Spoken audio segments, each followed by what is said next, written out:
community. Welcome to our latest virtual town hall for families and members of the community. I'm Andre Riley, your Director of Communications, and we are so excited to have you here tonight. And we're also excited to welcome back the Chief herself, Dr. Sonia Brookins Santelises, our Chief Executive Officer. Dr. Santelises, how are you doing and how have you been? Doing fun, Andre. Hold on. Is that my echo? I'm making. How's this? Is this better? Awesome. Yep. Great. So no, I'm doing fine. It was great to get away, even though I still worked half days while I was away. Got a chance to see my parents and recharge and see some water. And so I am back and raring to go. I want to thank the team for stepping in as usual. You guys are fantastic, but it's always good to be back and hear from families and students and community members and staff. So it's great to be back, and we still have a full complement of folks who can help answer questions. And I will turn it back to you, Andre. Thank you, Dr. Santelises. You hit the nail on the head. As usual with our town halls, we're here to do two things. We're here to convey information, bring you up to speed on the work of education recovery. You call it reopening, but we call it technically education recovery, and to get your questions and your feedback as we continue to move forward. We're in this for the long haul, and we're working to answer questions and to figure out what you need from us so we can make sure our students are learning. But I got a couple of ground rules before we get to the show. Number one, we're on Facebook, we're on YouTube, we're on Twitter, and that's about it. Oh, and we're also on Zoom with our folks from ASCI Translations working with our Spanish-speaking community. If you have a question, put it in the comments section. It will make it up to me, and within the next 42 minutes, we will do our best to answer those questions and to make sure that you're well informed. Let's be civil, let's show great energy, and we're gonna have a great night. So before, Dr. Santelises, as I give the ball back to you, we've got a lot to talk about, whether it be back to school. We have a reopening plan that we need to share with the community tomorrow. And we've got a few more things. Very briefly, what would you like to share with the audience this evening? So I think the first thing that I'd love to share with the audience is just the fact that we are, as city schools, getting ready to welcome families and students back and staff. Even though we are beginning the year virtually, there is great fervency among school leaders for really making sure that they are coming up to speed. They had professional learning opportunities with our central team and Chief Davis. Also, so that families know, our Family and Community Engagement Office has been working very diligently to make sure that we plan a real kind of back to school, even though it is virtual. Everything from making sure we can get some backpacks to some of our youngest students who will be starting school for the first time, our pre-K and kindergarten students. I was very glad to see a lot of our community partners, like the Walters Art Museum coming together to make sure we can get art supplies to families. And then we know that schools are planning an orientation period during the first week or two of school. We want to make sure that families have the supports to be able to orient and actually guide your students through the virtual learning space. So please stay tuned for those opportunities. Like I said, our school leaders and teachers are going to be preparing for that. We are about to relaunch our laptop Chromebook device distribution I believe it's the 24th, but I know the comms team will pull me in and make sure I have the right date. But I just right on. Very good. Thank you, Andre. You always have my back. But so that families know, community members know, we are committed to making sure that every young person, every student has a device to start school. We are also targeting and securing devices for faculty and staff that might be in need of a device.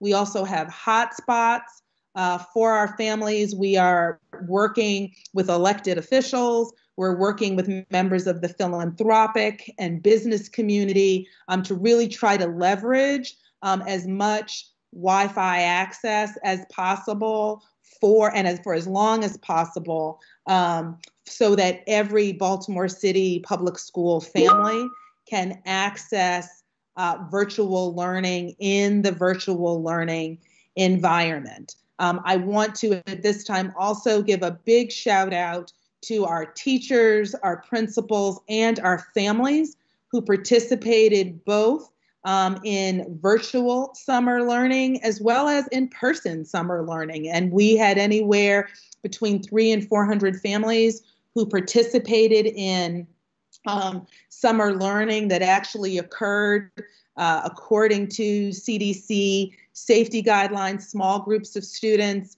6 to 8 in classrooms, teachers, and just being able to see the faces of those young people, many of whom we targeted because they had not connected during the spring, really, I think, gives us some guidance about how we can bring small groups in as it is safe to do so. Also want to reassure families, staff, and the community that we are working very closely with our own local health department to make sure that we are tracking the progression of the virus here in Baltimore City so that we can continue to operate safely. The other piece that I think is important, I want to give a big thank you to our colleagues at Morgan State University, Johns Hopkins University, and University of Maryland for their work in helping us come together with a dashboard and frankly working with other jurisdictions across the state so that as we monitor the public health situation over the course of the next year, we can have up-to-date information and supports for our families. So I think those are the big things that I have for right now, Andre. Like I said, it's just good to be back and want folks to know we are working hard, that school will be open and in session, even if we are not in buildings. So we may not be in buildings, but school is still going to be underway on September 8th. And we're doing everything we can to make sure that the virtual learning experience this fall is more enriched and based on the learnings we had from the spring. So with that, Andre, I will turn it back to you. And I know you already have questions coming in for us. You're right, Dr. Santelises. And again, if you're on YouTube, Facebook, or Twitter, the questions have been pouring in. We have Dr. Santelises to answer them, but we have a bunch of people who you can't see who I'll be calling up to the microphone to join her and answering some of those really specific questions about things that require a little additional explanation. Speaking of Dr. Santelises, we have Dr. Deborah Brooks, our ED of Special Education, here to help address this one. Can you provide updates about the IEP implementations and accommodations for children who have disabilities that prevent them from actively engaging in online learning? How will evaluations and therapy be handled? Dr. Brooks, can you come on down, join us on the floor? Sure can. Excellent question, and thank you for asking that. So we are working very closely with our families of those students who are having difficulty with accessing their instruction online, with providing additional assistive technology for those families. Also, with working very closely with those families to look at how we can provide some in-person when it is safe and appropriate for those families and for those students, to see how we can provide that in-person instruction and support for those families via one-to-one support, as well as also support with our special educators and tutors to be able to provide that instructional support.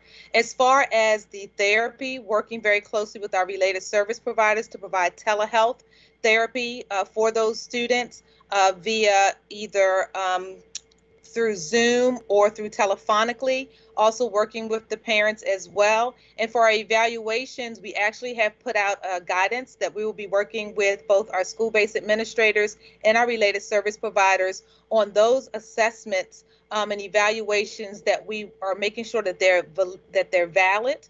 We know that many of those protocols call for certain protocols that are in person, so when it is safe to provide those evaluations in a safe manner. We're working also very closely with the Baltimore City Health Department to see when we can begin to have some in-person via scheduled appointments to be able to evaluate our school-age students as well as our infants and toddlers, so that we can appropriately assess and provide services for our students. So we're working very closely with our families on individual basis to see where we can provide some in-person, again, when it is safe, for both the families and the students, because we know with our diverse learners, for some of the students, virtual learning is a little more difficult, but we want to be able to implement the services for those students as well. Thank you, Dr. Brooks. And don't go anywhere, because we're going to be calling you back to the floor before long. But Dr. Santelises, as you can see, the questions are pouring in. We have one from YouTube from Takia Ross. Will it be mandatory for students to wear uniforms online? If so, what about students whose parents don't want them on camera? That's kind of been a little sticky subject in our meetings as far as folks who don't necessarily want their students recorded. How do you see it, Doc? Oh. It's a great, you can tell I've been on vacation. It's a great and important question.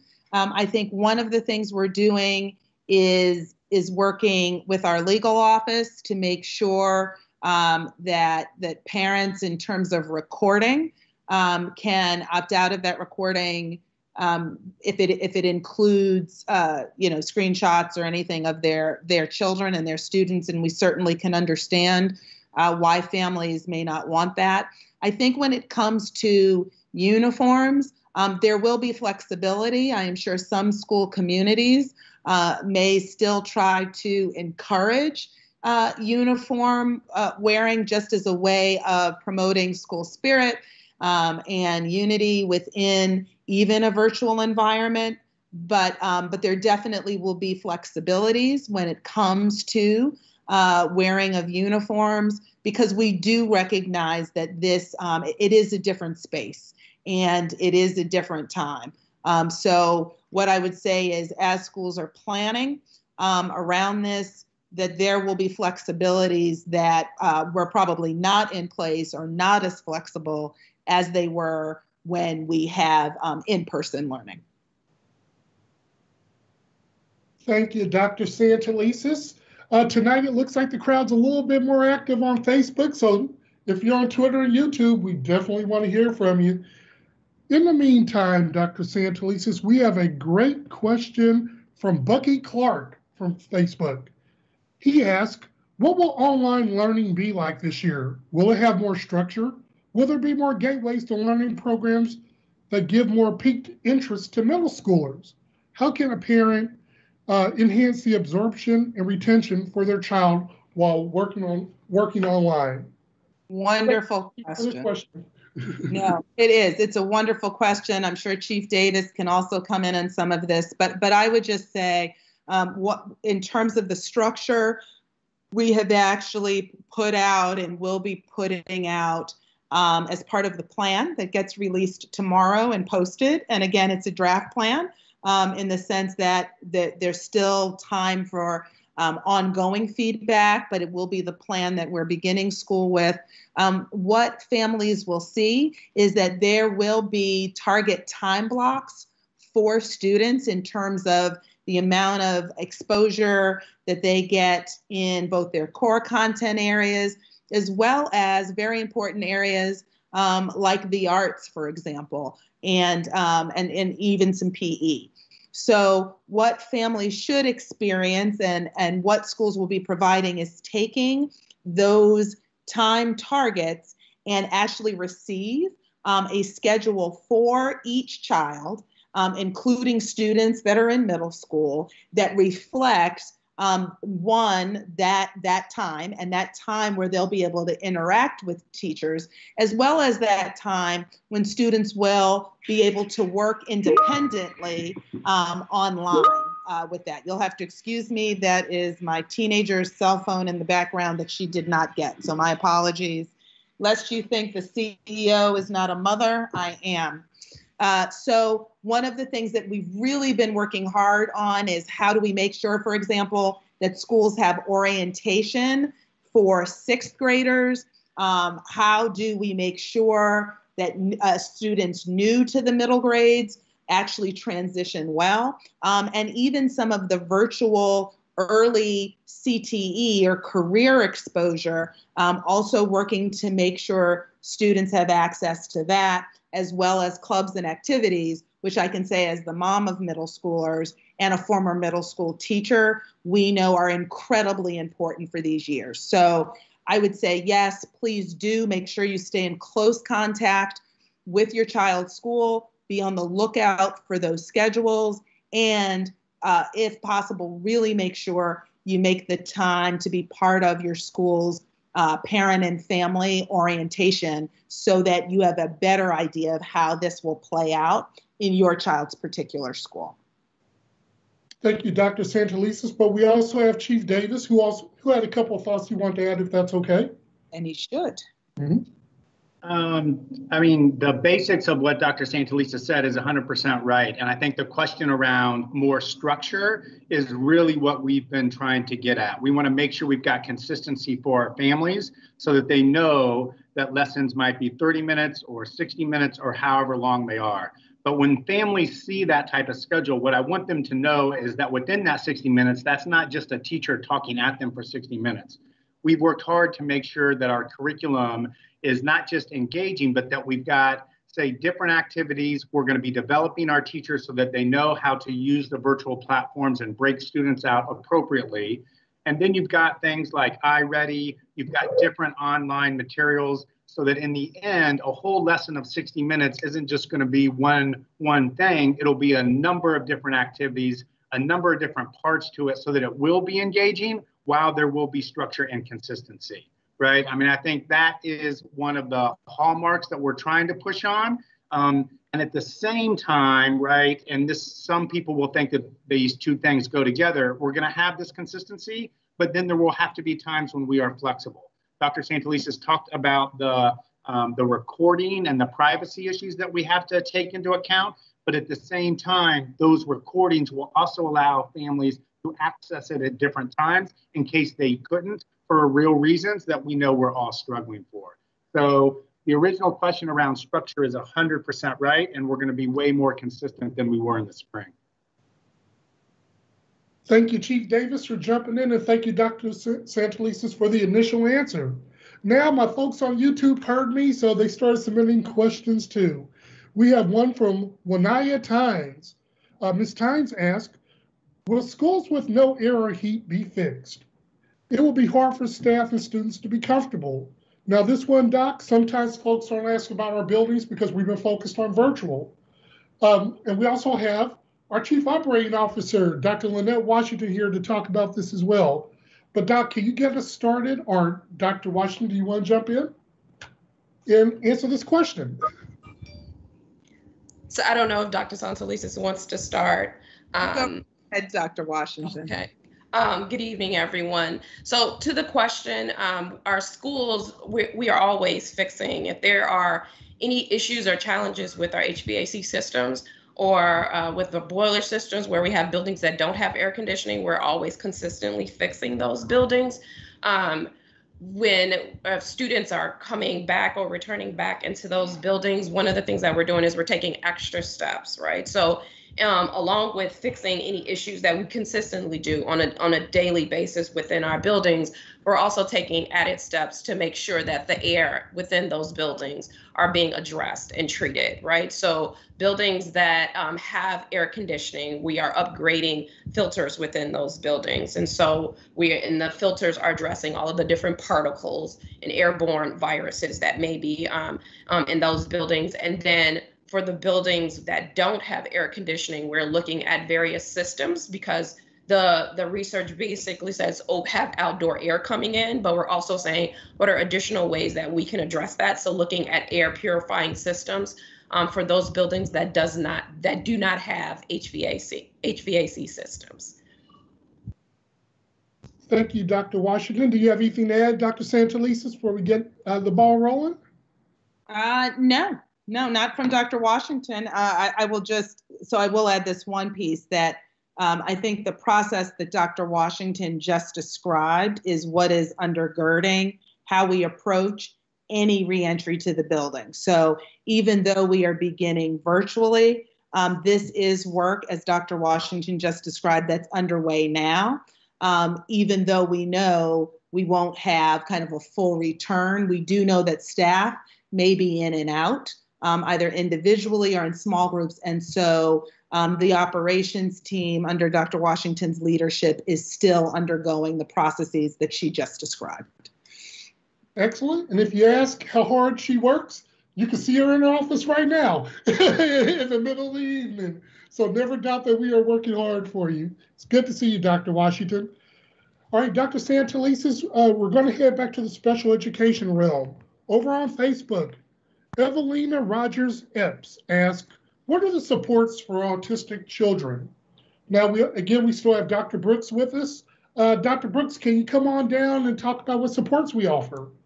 Certainly. So just as we provide supports for all of our learners, we will look individually at the needs that our students on the autism spectrum have, implement those supplementary aids and services. But I just want to be very clear that we definitely at City Schools look at the individual needs of students to determine what those individual needs are for our students. Specifically, the question was around students on the autism spectrum, to be able to provide those specific needs so that they can access their learning virtually. And again, we really want to work towards any in-person supports that we can provide for our students once it is safe for our students and our families. We are really looking at this subgroup of students, this cohort of students, our students with disabilities, to be able to provide that opportunity for in-person learning for those students as soon as we can. We know that there are unique needs that these students have, and we want to be able to provide some in-person learning for those students. But while it is right now with virtual learning, we will definitely be implementing the IEP to the greatest extent possible, providing those supplementary aids and services, both with instruction as well as the related services. So if there's specific needs or questions that you have, please do not hesitate to reach out to me at dbrooks@bcps.k12.md.us. Thank you. Great, and that's kind of long, so we're going to have to post that in the chat. So communications team, if you could post that, I'd be very grateful. Thank you all. Dr. Santelises, this next question, although it's being asked by Michael Paul Newhouse on Facebook, we've seen it in our staff virtual town halls. We've seen it in recent town halls here in the more public forum. Our staff is asking, are they going to have adequate time to learn how to use these digital platforms? There seems to be a concern that this is a big change for them. Now, we also have Chief Davis with us, but Doc, we'll ask you to get started. First of all, what are your concerns in that arena, and what steps are we going to be taking? No, and it's a great question, and one that has been heavy on my mind. I know many people's minds, once we realized really in June that this, this health emergency was going to be with us for a while. And so part of what we started out doing was prioritizing in teachers' end of the year PD, at least some initial orientation. The other piece, though, is we've spent the summer really working on making sure that we have a concentration of time before the start of school for staff to have orientation to platforms. We also got fabulous feedback from teachers about which platforms were most successful. So I know that Chief Davis will probably reaffirm, as well as some of our IT team, that feedback from teachers has led us to make sure and to build on relationship with Zoom. So we'll be able to provide the Zoom platform with far more security than we initially had in the spring. We also heard from our early learning educators that the Seesaw platform worked best and much, much better for our youngest learners. And so in taking that feedback from the field, we will be giving that orientation, particularly in that training, during the time that the board approved for an extended start to the school year. So as everyone knows now, the virtual start is scheduled to begin September 8th. And so what we did do was we front loaded a lot of the PD time so that we could give educators the time to come up to speed with some of these platforms, how to really use those to maximize student engagement, and frankly, to see some of the curricular adjustments we've made to better accommodate virtual learning. That being said, I know that Chief Davis and the team have also been working hard on making sure we can continue to provide learning experiences through, individual modules, self-directed learning, and teacher support groups, peer support groups throughout the year. I think the same will be true for principals, other staff, even our paraprofessionals, our aides, who will all be able to have the experience to do some further learning, because this really is new for all of us. It's also why we put a lot of time and emphasis on making sure families are oriented, because we want families to feel as comfortable as possible with the new platforms, as well as, of course, staff need to be comfortable with the platform. So sorry, I went on a little bit. Chief Davis, I'm sure might also have things to add. Yeah, thanks, Dr. Santelises. The 8 days at the beginning of the year from my 28 years as an educator is unprecedented. But we made that decision and the board agreed, because we have to have those systemic days for exactly why the person wrote the question, because we need the time for Zoom. Dr. Santelises mentioned Seesaw as well for the teachers of younger learners. But honestly, for every single grade level and for different subjects, there are specific applications that are really necessary to uplift the 60 minutes of instruction that's going to happen in a virtual space. So it's the basic platforms and more. And that's what we're going to spend a decent amount of our time during the systemic PD days. And to be clear for anyone that's out there, there'll be 4 days that are district-led, and then teachers and staff members will be at schools for an additional 4 days as well. But it is that combination, along with ensuring that those are infused within their curriculum, as that will be the emphasis of the time.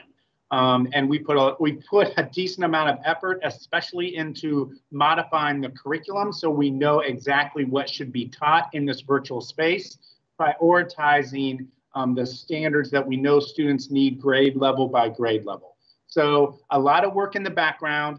And what I also want to get across to this question is the fact that it doesn't stop after these 8 days, right? Like sometimes educators think that at the beginning of the year, you get all this PD and then it's a little hit and miss. We will be offering PD throughout the year as needed around things like maybe advanced in Google Classroom or advanced in Zoom.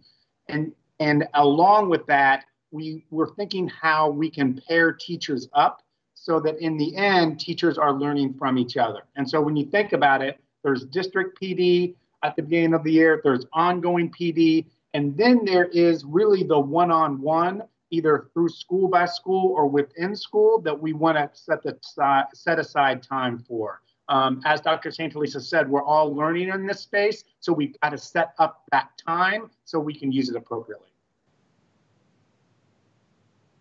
Thank you, Chief Davis. I appreciate you, and thank you, Dr. Santelises. And to my experts, remember, guys, we're moving pretty quickly, so we got to keep our answers nice and tight, and if we can expound upon them in a separate environment, let's do that. But we got a lot of questions coming in tonight, and I do love to hear your voices as well, so keep with your expert information as well. All right, Dr. Santelises, there has been a short burst of academic-related questions, which is your specialty. We're going to start with Rose Hazel from Facebook, asking about a topic that folks haven't really touched upon a lot in recent weeks, composite scores. Have there been any decisions made about how we're going to calculate and weigh those? Don't forget your welcome home. Sir, sorry about that. And I want to thank Rose for the question. And what I would say is I know that the team has been working on that. I will pass it over to our enrollment choice and transfer team. My assumption is, and hopefully I'm not wrong, Rose, that you were asking about composite scores as part of the choice process, since that is when composite scores really do come into play. If I'm wrong about that, you can let Andre know and I will circle back. But Andre, do we have folks here from Enrollment Choice and Transfer who can also speak to where we are in this process? Because this has been an ongoing question for folks. Actually, interestingly, we do. We have my boss, Chief Tina Highcover. Hi, Tina, welcome. Hi. Good evening, everybody. Yes, we are in the process of working through what the composite score reevaluation will look like. We're going to take into consideration things like teacher recommendations, right? Essays, that kind of thing. Knowing that we did not have PARCC testing in the spring, we recognize the need to pull together a new formula for the composite scores. We are not ready yet. We're going to be very thoughtful about it and get some stakeholder engagement around what the composite score might look like from teachers and families as well. So you will see that coming out in the next month or so. We'll have that information for you in sometime sort of towards the end of September. So stay tuned, we will have it for you. Thank you, Tina, my chief, and thanks, Dr. Santelises. Now, again, like I said, we have a lot of academic questions tonight. So we're going to go to one that, again, is a burgeoning topic for us. From Jessica Fauntleroy, she asked, will there be a parent orientation for virtual learning soon? And that also fits another question. How are we going to assist parents with virtual learning? Now, Doc, you also have, again, some more experts in the background, but we'll let you get started. Oh, don't forget your microphone. Thank you, Andre. So what I would say to that is absolutely yes. One of the things that both I know the academic office has been working on, as well as family and community engagement team, is that orientation for parents. The big piece, and I think actually a silver lining to this academic is this pandemic, is that it has really, I think, highlighted the need to better support parents and families in supporting their students. I know even as a mom, I need orientation to what the specific platforms are, more as a mom than as a CEO. And so one of the things we're committed to do, and I think it's one of the beauties of having so many parents, city schools parents, who also work within city schools, is we are acutely aware of the challenges that parents are facing. So we, for example, heard great feedback in the spring about videos, and it's one of the reasons why Chief Davis referenced parents and families' ability to access recordings of classes so that if it doesn't fit with someone's work schedule, they can go back with their student and their child and review.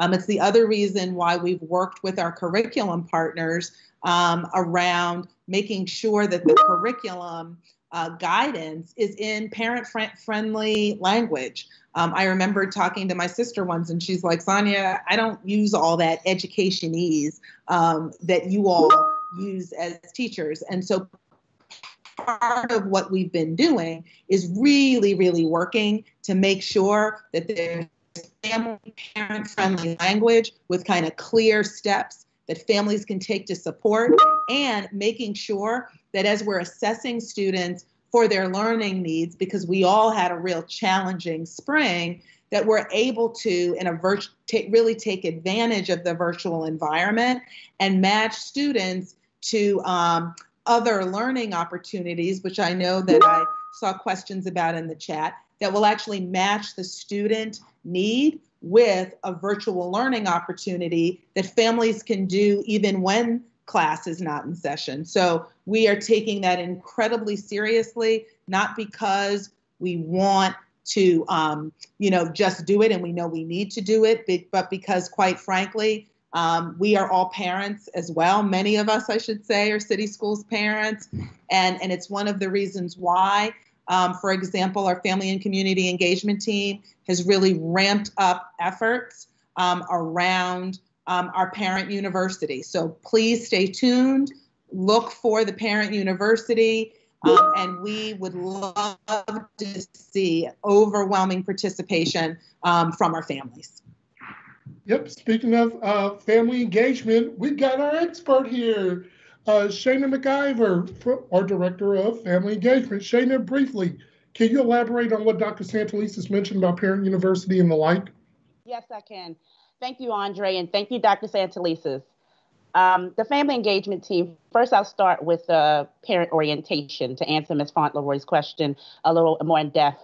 The family engagement team is working very closely with the school's office to help schools facilitate school-level orientation for virtual learning to be held virtually and in person. These orientations will provide families with welcoming and engaging spaces to learn more about student learning requirements for virtual learning, schedules and academic priorities, and basically where they can go to get help. In addition, we are excited to relaunch our parent university. We're working with Teaching and Learning, Early Learning, the Office of Early Learning, and several other content offices to stand up trainings and tutorial videos for our families, as well as toolkits, which will all be found in our parent university. So please stay tuned. Look for more information on our website. Shana, welcome, and thank you for jumping in tonight. And again, Dr. Santelises, as always, thank you for getting us started. Now, Dr. Santelises, a question from Sharnita Powell-White on Facebook. She's got a question I think you can relate to directly. Dr. Santelises, who appears to be frozen, but I'm going to ask the question and we'll see. Dr. Santelises, what are some of the strategies you would suggest for district teachers who also have students in the district online during the day at the same time that they teach? Now, if Dr. Santelises is frozen, Chief Davis or Janice Lane, our ED of Teaching and Learning, again, can you talk about some strategies for our teachers that have students in the district and are trying to teach them at the same time that they're doing their job? Yeah, I mean, I have a to-be fourth grader myself. I just spoke to my cousins in another part of the country who have students or have children that literally started 2 days ago, right? And the first thing is just making sure that schedule is as tight as possible, right? I mean, trying to balance both an adult schedule and a child schedule is absolutely difficult. So I don't want to minimize anything that I'm going to have to do or anybody on this call is going to have to do. It is going to be very, very challenging. I think, right, as much as possible, we still have the responsibility to be consistent to our parents. And so I think on the front end, it's going to require a lot of discussion between staff members and principals to see how we can make any adjustments, yet still stay and adhere to what we know is best for the students that we serve, and to be quite frank about it, for what we get paid for. So I think It's really about the preparation beforehand is the best thing that I'm thinking about for myself. And then knowing the times that you can step away for 10 minutes and just check. And that doesn't mean that things are always going to be smooth, right? I mean, those are the times where we absolutely have to give each other grace. It doesn't mean that you might have to stop for 5 minutes in a lesson and check on something, right? Even though no one wants to do that, right? You want things to flow well. We're going to have to figure that out. And there's going to have to be discussions, probably on the school level side, to make sure we're doing everything we can for the parents we serve, but also for the kids that we love and are near and dear to our heart.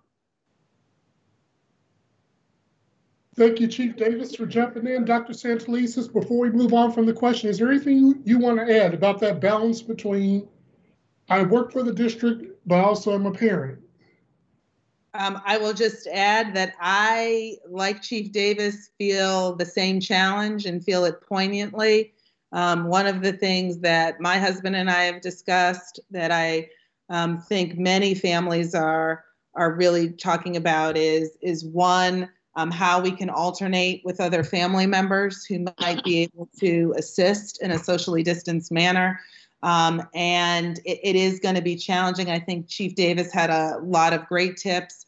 And I will also say, much to my, at least my two youngest chagrin, I've already announced in our household that we will have 3 hours of Saturday school. And I will tell you the groans could be heard probably throughout Baltimore City. But what that really points to is using those pockets of time, being able to navigate. And like I said, making sure that we take advantage of Parent University. I will probably be signing in for a refresher on the time management, but we're going to be working with families. I know how hard it is, and just know I'll be struggling through it alongside everybody else. Thank you, Dr. Santelises. Like you said, we're all in this together, and that includes the parenting aspect of it all. Now, Dr. Santelises, we've got some device and Chromebook related questions. I know this is a very important topic for you to make sure that students have what they need to start school. So we're going to start with an easy one, and then we have another one with where our Director of IT Technical Support, Michael Radden, can join you as well. But we'll start with the most direct one. Dr. Santelises, will there be Chromebooks and Wi-Fi hotspots available for those who need them? Absolutely. Part of what we have been working on, and I have to credit the full team, have been working on tirelessly, is making sure that by the start of school, every student that needs a device will have a device, and that every family that needs a hotspot for internet access will have one.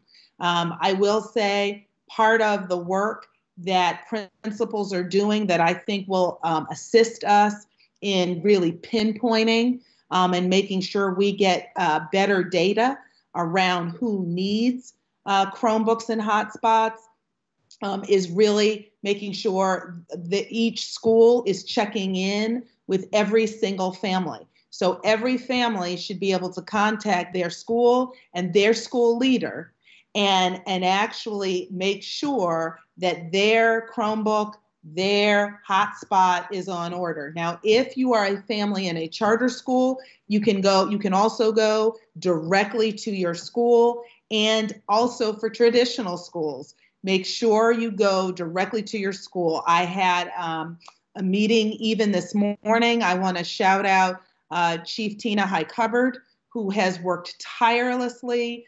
negotiating with a variety of partners around how we can make sure that families that are on Comcast stay on Comcast.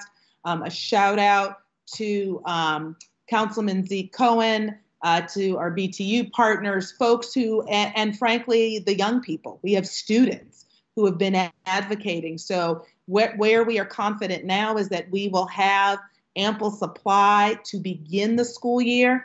I will tell you that there has been a national kind of stoppage and some challenges because of international shipping and relationships being fraught between countries right now, that we are hearing across the state that some of those shipments that we originally planned on are delayed, but families should rest assured that you should be able to go to your school principal or whoever the principal's designee is, place your order, let them know that you need a Chromebook for each child. So one of the things we were most proud of is the fact that we could move from just one Chromebook or device per family to one per child. And so if you have need of one, please reach out to your principal. You don't have to call the 1-800 number. If you are finding it challenging reaching someone at the school level, please let us know, and we will circle back at the school level as well. But yes, that is the goal. That is what we are working towards. And even with some of the international challenges that have come up in the last few weeks, our team has really been working to make that a reality. So families, please do check in with your principal and know that principals and community school coordinators will be checking in with families, because it is not all about you having to come to us. It should be that there are people at the school level who are actually coming to you as a family and saying, what are your needs? How can we support you? Thank you, Dr. Santelises. We're running a little bit over, so we're going to take one more question. Then we're going to address some questions through a statement that I'll make that we received that we're not going to answer tonight, and then we'll close the show. So we'll take the last one from Arita Dorsey. She asked, are we using Google Meet or Zoom, or will this be left up to the schools? Now, internally this week, we made a pretty big announcement that we're procuring Zoom, a licensed version of it. We also have Michael Radding here with us from ITD. So, Michael, what's our platform this school year? Yes, I think, thank you for that, Andre. So Andre alluded to it. We're going to be using Zoom as a collaborative platform for the year. But in addition to that, we will also have Google Classroom. And then for younger students, we'll be using a platform called Seesaw, which includes age-appropriate content and ease of use for our younger students. Thank you, sir. I appreciate you, Michael, as always, who's got a streak going. He's had at least one question for 6 consecutive town hall meetings. Now, Dr. Santelises, please bear with me, but there is a question that's been out there regarding our food service for the upcoming school year. And I want to acknowledge that. The question we have is, what is happening with food service in the fall? Now, to answer that question, we have one of the newest members of our team, our CFO, Chris Doherty. Hi, Chris. How you doing? Hi, Andre. I'm well. How are you? I'm doing fine, and we're so excited to have you here. And again, we've gotten a lot of questions about food service, not only from employees, but folks wondering, will you be serving food in some manner to students this fall? Absolutely. Thank you for the question from the questioner and for allowing me to participate in this, even as a new member. We're very excited about this topic, actually. I know you were talking in the last question about excitement. We're poised to open 86 schools as full-service meal sites at the beginning of the year. That represents about 5 times the number of schools sites that we had during the summer, and we're excited about that. Our food and nutrition workers were chomping at the bit to stay working throughout the spring. They actually rotated into our 18 meal sites, which was really wonderful. They all wanted to work. There were more people willing and eager to work than there were sites. And so what we did was we rotated them into our 18 sites. We're happy to have opening the year with 5 times that number of sites. As I say, I think the number now is 86, and that's our starting point. We think more is better. We like the idea of the schools as once again getting back to normal. I mean, as we progress back towards normalcy, schools as being places where kids can come and get good hot meals, interact with caring adults, And we're very excited about that. So that's very new news. The 86 meal sites. So there's a list on our website of which schools are going to be meal sites, and we want to add to that. And very briefly, the economics of meal sites are that the more meals we're able to provide, the better it is for us to be able to cover our costs. We certainly don't make any money, of course, in these meals, but the more meals we can provide, it helps us defray our costs. So for reasons of both wanting to feed children and families, we want to have more. And also, because things are going to be different under this new environment, I do also want to say parents can absolutely go in and pick up meals for their children. Parents or guardians can go into these 86 meal sites and say, hey, I'm here for my meals, pick them up and take them back as well. So our goal is to get as many meals out to as many children and families as possible, just like we did in the summer. But we're very happy that it's now going to be 5 times larger. And we're gonna play it by ear from that initial starting point of 86 schools, which is about half our schools, to give people a sense. And food and nutrition workers can't wait to get back. So we're very excited about that. Chris, and sorry about my dog barking. No, that's the great thing about the virtual environment. We learn all about each other. Now we know you have a dog. So that is great. Chris, thanks, thanks, Andre. Yeah, one thing we try to do here in this space is the best we can address the questions that we get. As I've said before, Chief Davis has said it, Dr. Santelises has said it, our Chief of Staff has said it. This is a learning experience. We're still filling in the blanks. But tonight you came here and you got 2 great bits of information. 86 meal sites. Right now we only have 18, but we'll have 86 this fall.